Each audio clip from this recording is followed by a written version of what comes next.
오늘 이 시간 우리가 살펴보게 될 이 누가복음 1장 46절에서 56절의 말씀은 맨 위에 보시면 마리아의 찬가라는 제목이 붙어 있습니다. 마리아의 찬송, 마리아의 노래라고 불려지기도 하는데요. 마리아가 선사를 통해서 예수님을 잉태하게 된 그러한 소식을 듣고 난 후에 친족 엘리사벳을 만나서 그 이후에 부르게 된 찬양의 가사가 오늘의 본문 내용입니다. 개신교 전통에서는 카톨릭처럼 마리아를 성모로 추앙하고 있지 않기 때문에 예수님의 어머니 마리아의 역할에 대해서 크게 의미를 부여하거나 어떤 주목을 하고 있지는 않습니다. 그러다 보니 이 마리아의 찬양 또한 개신교회 안에서 그리 주목되지 않고 의미를 부여하지 않는 경향이 많이 있습니다. 그래서 대부분 많은 이들이 이 마리아의 찬가하면 성령으로 예수님을 잉태하게 된 이 마리아가 하나님의 은혜에 감동하여서 부르는 감사의 찬양 정도로 알고 있습니다. 그리고 예수님의 탄생에 관한 이야기를 할 때 이 찬양의 의미를 깊이 생각해 보지 않은 채로 그냥 무심히 읽고 지나칠 때가 많이 있습니다. 그러나 이 마리아의 찬송을 한 내용을 좀 귀 기울여서 마음을 열어서 자세히 들여보시면 이 찬송이 단지 마리아가 예수님을 잉태하게 된 그러한 복에 대한 감사를 넘어서고 있다는 것을 발견하실 수 있으십니다. 그리고 마리아가 한 찬양의 내용을 보면 평범한 보통의 여인이 성령의 은혜로 아기를 임신하고 부른 감사의 찬양이라 하기에는 어색함이 있다는 것을 느끼실 수 있으십니다. 지금 이 찬양을 부르고 있는 당시 마리아의 상황을 한번 들여다보겠습니다. 마리아는 현재 결혼 상태가 아닌 약혼 상태에서 정혼자와 무관한 그러한 아기를 임신한 상태입니다. 유대인들의 엄격한 율법이 지배하는 그러한 사회 속에서 이 마리아가 겪어야 할 그러한 시련은 상상을 초월하는 것이었습니다. 유대 공동체 안에서 각종 비난과 손가락질을 받는 사회적인 죽음은 물론이고요. 또한 율법에 따라서 돌을 맞아서 죽게 될 수 있는 육신적으로 마리아 생명과 그리고 태아의 생명까지도 유업을 받을 수밖에 없는 그러한 상황이었습니다. 이러한 상황에 갈릴리 나사렛 시골 마을에 살던 마리아는 유다의 산골에 있는 엘리사벳을 찾아갑니다. 갈릴리에서 유다까지 상당히 먼 거리가 아닐 수 없습니다. 그럼에도 불구하고 마리아는 보호자 없이 홀로 긴 시간을 이동합니다. 한편 엘리사벳은 하나님 앞에 의롭고 하나님이 주신 모든 계명과 규례대로 흠없이 행하며 살던 사람이었습니다. 사가랴 제사장의 아내이면서 아론의 자손이라는 유대 사회에 명망 있는 사람이었습니다. 마리아와 엘리사벳이 친족 관계였다곤 하지만 이들의 나이를 추정해 보면은요, 이스라엘 사회의 결혼 정년기를 생각할 때 마리아는 10대 초반이나 중반이었고 엘리사벳은 늙고 나이가 많다라는 사가랴 제사장의 말을 고려해 볼 때요, 당시 평균 수명이 30에서 40 정도였으니까 아마도 이 엘리사벳은 40에서 50 정도의 그런 나이를 갖지 않았을까라고 추정이 됩니다. 이 둘은 할머니와 손녀뻘의 관계였고 마리아는 엘리사벳의 출산 때까지 석 달의 시간을 그의 집에서 보내게 됩니다. 마리아가 먼 거리에 있는 이 엘리사벳 할머니를 찾아간 데에서는 마리아가 엘리사벳과 영적인 교감을 나눌 수 있을 것이라는 믿음이 있었기 때문일 것입니다. 그래서 자신의 임신 사실을 스스로 받아들이며 여러 위험을 피할 수 있는 피난처와 보호막을 얻는 것은 물론이고요, 태교에 필요한 도움을 받을 것이라 생각했기 때문에 엘리사벳을 방문했을 것입니다. 마리아의 이런 생각은 틀리지 않았고 친족 엘리사벳은 마리아가 무난함을 듣고 성령의 충만함 속에 마리아의 임신 사실과 태중의 아이에 대해서 알아차리고 그리고 임신한 마리아도 태중의 아이도 모두 복이 있다라고 선언을 합니다. 여기에 그치지 않고 손녀버린 마리아에게 엘리사벳은 이런 말을 합니다. 43절에서 45절 말씀입니다. 내 주님의 어머니께서 내게 오시다니 이것이 어찌 된 일입니까? 보십시오. 그대의 인사말이 내 귀에 들어왔을 때에 내 태중의 아이가 기뻐서 뛰놀았습니다. 주님께서 하신 말씀이 이루어질 줄 믿는 여자는 행복합니다. 새번역 성경으로 읽었습니다. 이런 정황을 염두에 둘 때 이런 상황에서 마리아가 찬양의 노래를 한다면 그 내용이 어떠해야겠습니까? 그가 혼자 안고 감당해야 됐던 마음의 여러 가지 고통과 근심을 내려놓게 되는 안도의 한숨과 같은 그러한 노래를 부르는 것이 마땅해 보입니다. 아니면 지금 임신된 아기 예수가 앞으로 평안하게 건강하게 잘 자라기를 바라는 아기를 향한 바램과 사랑을 담은 노래가 어울려 보입니다. 아니면 유대율법 사회 속에서 앞으로 감당해야 될 그러한 비난과 희생에 대한 하나님의 지키심과 보호하심을 간절히 구하는 그러한 간구의 노래가 마리아가 처한 상황을 생각을 하면 적절해 보입니다. 그러나 마리아가 부른 찬송에는 이러한 내용이 담겨 있지 않습니다. 먼저 46절에서 48절의 말씀을 새번역 성경으로 제가 읽겠습니다. 그리하여 마리아가 말하였다. 내 영혼이 주님을 찬양하며 내 마음이 내 구주 하나님을 좋아함은 그가 이 여종의 비천함을 보살펴 주셨기 때문입니다. 이제부터는 모든 세대가 나를 행복하다 할 것입니다. 여기에서 마리아는 자신이 받은 복에 대해서 하나님께 감사와 찬양을 드리고 있습니다. 예수의 어머니 마리아는 성모라는 이름으로 많은 사람들에게 오랫동안 기억되고 사랑받아 왔지요. 또한 그동안 교회들은 이 동정녀 마리아의 순결함을 강조하고 마리아가 하나님의 뜻에 순종한 그런 순종과 희생의 미덕의 사람, 그래서 모든 어머니와 여자가 마리아처럼 깨끗하고 순종적이고 고결해야 함을 이야기해 왔습니다. 그래서 오늘 노래에 담긴 마리아는 단순히 자신이 메시아의 어머니라는 그러한 영예를 갖게 되어서 복을 받은 사람이라고 노래하는 것으로 해석되기도 합니다. 갈릴리 시골 마을의 이름 없는 처녀가 오늘날까지 모든 세대에 그 이름이 기억되는 그러한 것을 감사하는 것으로 보는 것입니다. 그러나 우리가 이 노래 속에서 만나게 되는 마리아는요, 자신의 아들이 메시아고 자신과 같은 사람이 메시아의 어머니라는 그러한 영예를 누리게 되었다라는 그 복을 말하고 있는 것이 아닙니다. 여기서 마리아는 무엇보다도 자신을 보살펴 주시는 하나님을 확신하면서 노래하고 있습니다. 이러한 모습은 자신을 내쳐버리고자 하는 그러한 역사에 당당히 맞서는 것입니다. 그래서 마리아의 찬송은 가부장적인 사회에서 원하는 순종적이고 희생적인 그 어머니상이 아닌 자신의 운명에 적극적으로 대처하는 능동적인 그러한 모습을 이 노래를 통해서 보여줍니다. 지금도 처녀가 아이를 낳으면 말이 많은 세상인데요.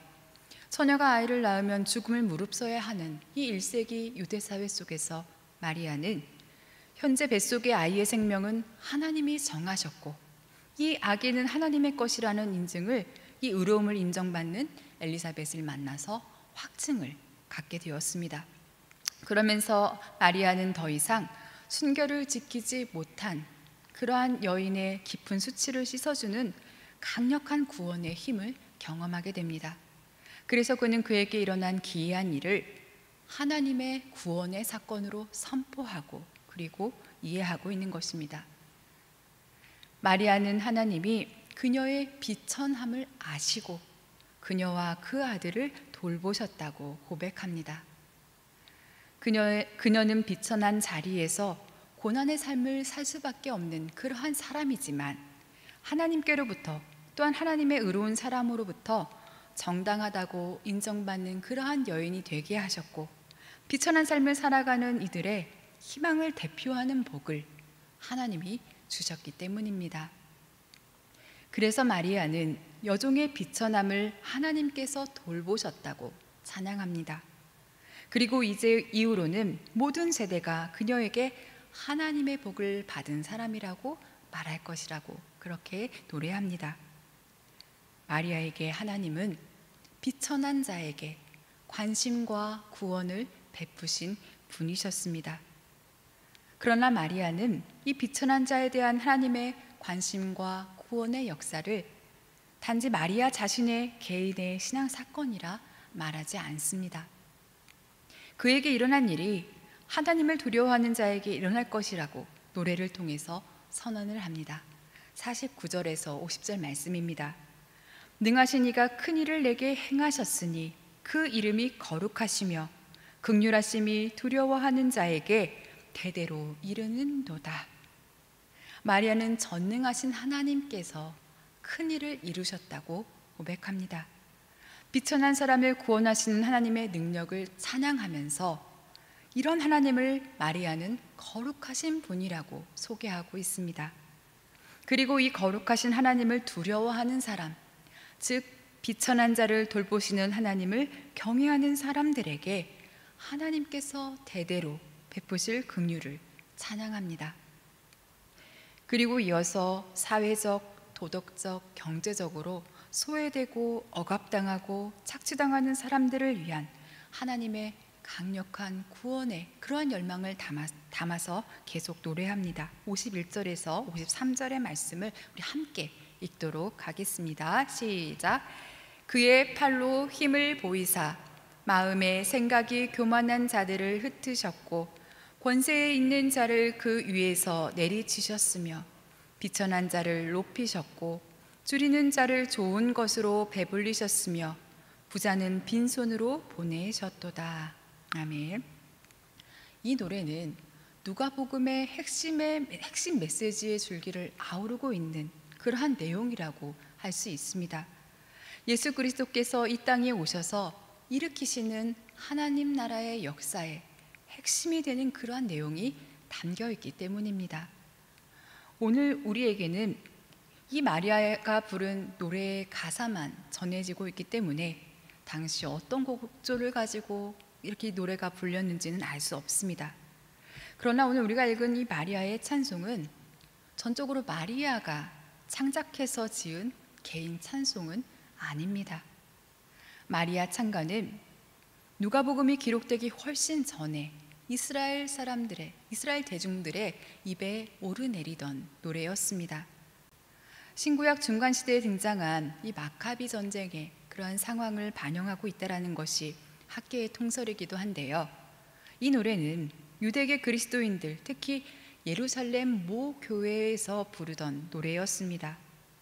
개인의 노래라기보다는 가난한 이들이 하나님의 구원의 사건을 바라보고 기다리며 부른 노래였습니다. 이 노래는 메시아를 통해서 이루어질 유대 사회의 변혁을 대망하면서 동시에 유대적 종말론적인 그러한 사상을 반영하고 있는 노래입니다. 마리아는 이 노래에 담긴 의미와 이스라엘 사람들의 열망을 어느 누구보다도 잘 알고 있었습니다. 이스라엘 역사 속에서 이스라엘 백성들은 새로운 지도자가 나타날 때마다 선정을 기대하였습니다. 그런데 오히려 폭정을 경험해 왔습니다. 그래서 이스라엘은 하나님이 다스리시는 때, 하나님께서 역사하시는 때는 하나님께서 친히 선정을 베푸실 것을 기대하고 그때가 되면 그들을 억압하고 고통하게 하는 모든 교만한 자들, 힘 있는 자들, 권세 있는 자들이 무너지리라 생각했습니다. 그래서 이 마리아의 찬가는 헬라 시대의 로마의 압제를 받으면서 살아가던 그러한 이스라엘 사람들의 아픔과 애환이 담긴, 그리고 하나님을 향한 구원의 소망이 담긴 그러한 노래였습니다. 이 노래를 누가복음을 기록한 누가는 마리아의 노래로 기록하고 있습니다. 당시 이스라엘 대중들이 부르던 노래를 마리아의 입을 빌어서 기록하고 있는 것입니다. 이스라엘 백성들이 오랫동안 기다리고 소망해 왔던 하나님께서 일으키시는 새로운 역사, 이스라엘의 구원의 노래가 지금 마리아의 입을 통해서 불려지는 것은 마리아가 단순히 혈연적인 관계에서 예수님의 어머니, 메시아의 어머니라는 이름이 그의 역할의 전부가 아니라는 것을 의미합니다. 하나님의 아들이 이 땅에 오시는 그러한 일은 하늘이 땅이 되는 놀라운 사건입니다. 하나님의 아들은 이 땅을 하늘로 만들기 위해 오셨습니다. 하나님께서 그 아들을 이 땅에 보내신 것은 마리아와 같은 비천한 사람을 하나님이 친히 돌보시며 복된 사람으로 만들어 주시기 위한 하나님의 오랜 약속의 성취였습니다. 갈대아 땅에서 우상을 만들어 파는 이의 아들인 비천한 아브라함을 부르시고 복의 근원이 되게 하시고 만민의 아버지라는 새 이름을 주신 하나님께서 수천 년이 지난 후에 유대 사회에서 수치와 비난과 모욕 속에 죽을 수밖에 없는 비천한 여인을 하나님은 모든 세대가 하나님께 복을 받은 사람이라고 불리우게 되는 하나님 역사의 시작을 알리는 역사의 주인공이 되게 하셨습니다. 그리고 마리아가 경험한 하늘이 땅이 되고 땅이 하늘이 되는 이러한 놀라운 반전의 역사를 거룩하신 하나님께서 계속 역사 속에 이루어 가실 것을 이 51절에서 53절을 통해 마리아는 찬양하고 있습니다. 여기서 마리아는 마음이 교만한 자들, 권세 있는 자들, 부자들을 심판하셔서 이 땅에서 비천하고 힘이 없고 가난한 자들에게 하나님이 긍휼을 베푸실 것을 노래합니다. 그리고 하나님께서 베푸실 긍휼은 아브라함과 이삭과 야곱과 같은 신앙의 조상들에게 약속하신 것이며 이스라엘 역사 속에서 지속되어 왔고 앞으로 신앙의 후손들에게 영원토록 베푸실 것을 믿는 그러한 마리아의 믿음이 담긴 찬양이라 하겠습니다. 그러므로 누가복음의 저자 누가는 예수님의 어머니 마리아를 단지 하나님의 아들을 이 땅에 태어나게 하는 통로의 역할만 한 것으로 소개하는 것이 아니라 마리아를 하나님께서 그의 자녀들에게 베푸실 새로운 반전의 역사를 잉태한 사람으로 소개하고 있다고 할 수 있겠습니다. 그리고 마리아는 지금 보이지 않지만 하나님께서 이루실 그날을 바라보고 선포하는 선포자의 역할을 수행하고 있는 것을 볼 수 있습니다. 예루살렘의 속량을 기다리는 모든 사람들에게 이 찬양을 통해서 복음을 선포하면서 새 역사의 탄생을 증언하고 있는 것입니다.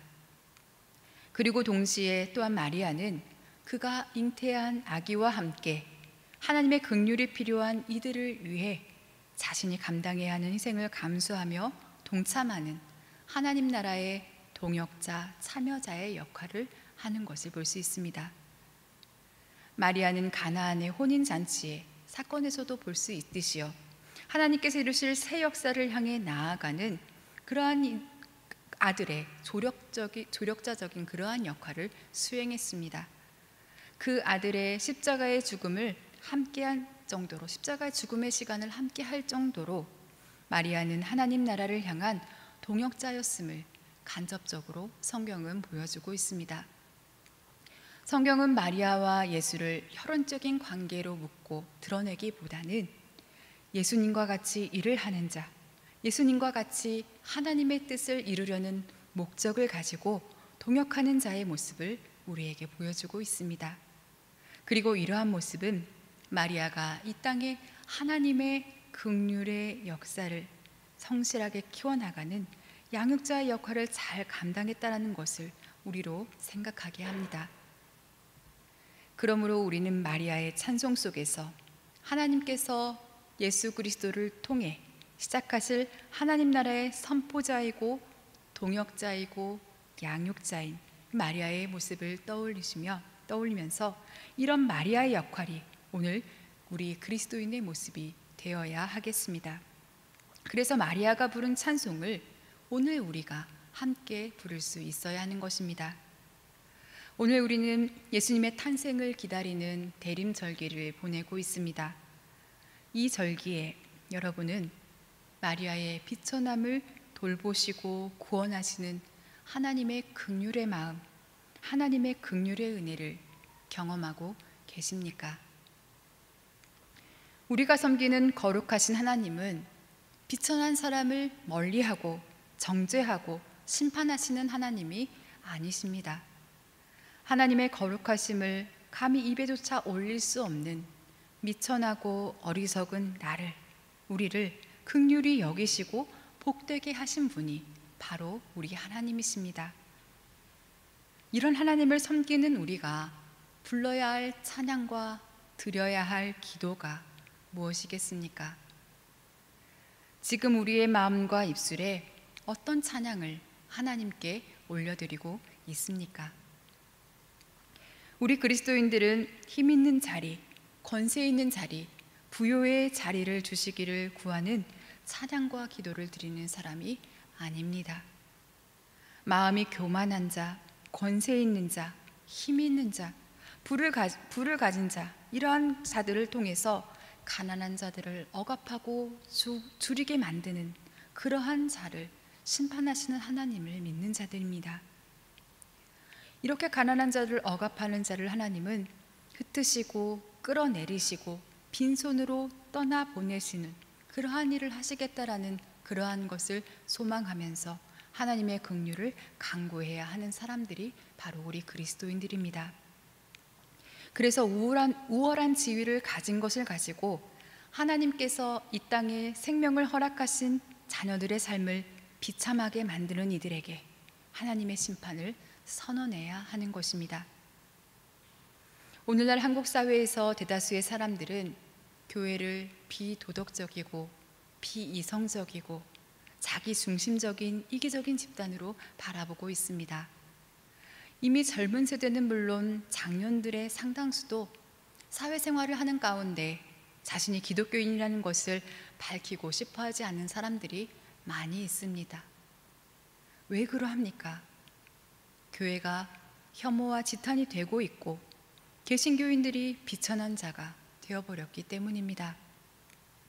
4차 산업혁명 시대에 그리고 코로나의 팬데믹 속에서 교회와 그리스도인들이 낮은 곳에서 감당해야 될 새로운 사명들은 정말 많지만 이 땅의 그리스도인들에게 기대하는 거룩한 모습을 전혀 찾아볼 수 없기 때문에 교회가 세상의 희망이 되지 못하고 거룩하신 그분의 이름이 함부로 여겨지고 있습니다. 지금 우리의 신앙과 그리스도인의 정체성을 다시 새롭게 세워야 할 때입니다.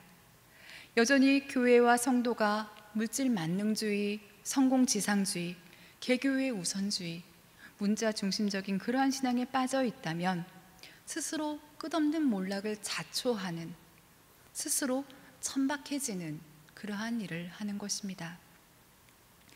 오늘 우리는 마리아가 고백하고 있는 비천한 자를 구원하시는 거룩하신 하나님을 경외하는, 두려워하는 사람들입니다. 이 땅에서 수치와 비난과 모욕의 자리에서 수많은 눈물을 흘리고 상처투성이에 죽음의 위기에 몰린 이들을 그 누구보다 가까이에서 하나님의 긍휼하심을 선포하고 증언해야 될 사람들이 바로 우리들입니다. 하나님께서는 이러한 사명으로 오늘 저와 여러분을 부르셨습니다. 하나님께서는 하나님의 긍휼의 구원의 역사에 선포자, 양육자, 동역자로 우리를 부르고 계십니다.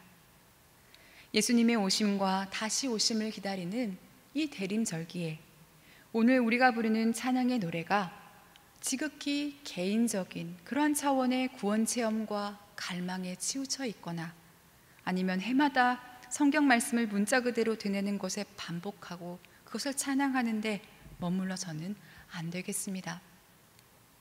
한국 교회가 거룩해지기를 원하는 이 한국 사회의 염원을 받아들이면서 비천한 자를 일으켜 복을 주시는 하나님, 마음이 교만한 자를 흩으시고 권세 있는 자를 내치시고 부한 자를 빈손으로 떠나보내시는 거룩하신 하나님의 긍휼을 나타내는 그러한 삶의 노래가 교회와 성도들을 통해 이 땅에 흘러나와야 하겠습니다. 여러분과 제가 먼저 이 노래를 부르는 일을 동참하며 하나님께 진정한 찬양의 제사를 올려드릴 수 있기를 간절히 소망합니다. 함께 기도하시겠습니다.